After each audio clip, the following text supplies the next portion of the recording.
All month long, ABC2 is putting Maryland's cold cases in focus. And tonight, we travel back to a snowy January night back in 2011 and the shooting death of a respected member of our community.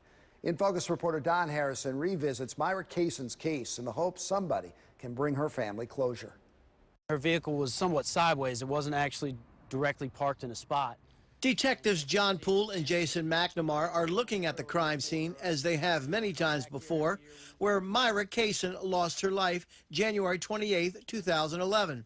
The heat from the summer is in contrast to the day Kaysen lost her life. I remember it was still snowing that morning. We had a bunch of snowbanks piled up.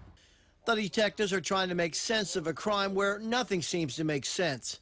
Why would she come to a parking lot all alone, away from the stores? It was very odd the way her vehicle was parked. Why would someone of her caliber be found alone, shot in the head? A retired teacher, upstanding member of the community, very active and involved in her church, very active and involved with her family.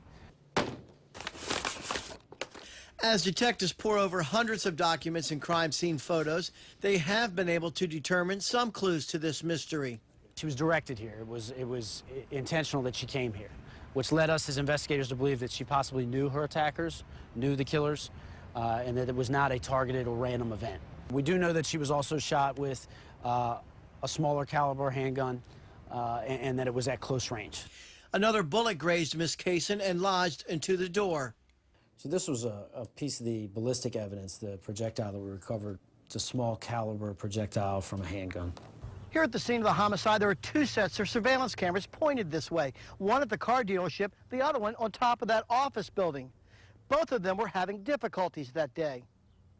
So if you remember that day, we had surveillance across the lot here, but because of the snow being piled up from being plowed up in the lot, we couldn't really see anything. And then we had cameras across the street from an elevated position that probably would have caught the whole thing, but because of the snowstorm, they had a power outage, and all the cameras weren't working that day. She was truly an innocent victim. She was a sweet lady, very involved in her community, involved with her church, a retired school teacher, impacted several lives. She was the youngest of four of us. One of those lives Kaysen impacted was her sister, Claretta, or as everyone calls her, Miss Chloe. Since the fatal shooting in January of 2011, Miss Chloe has placed flowers where her sister died. Well, when I go there, I said, hey, you know I'm here, don't you? And I can almost feel her. Kaysen's presence is felt in the community also. That's why this one keeps us awake at night and haunts us. Homicide detectives looking for closure, while Miss Chloe is looking for much more. Well, justice.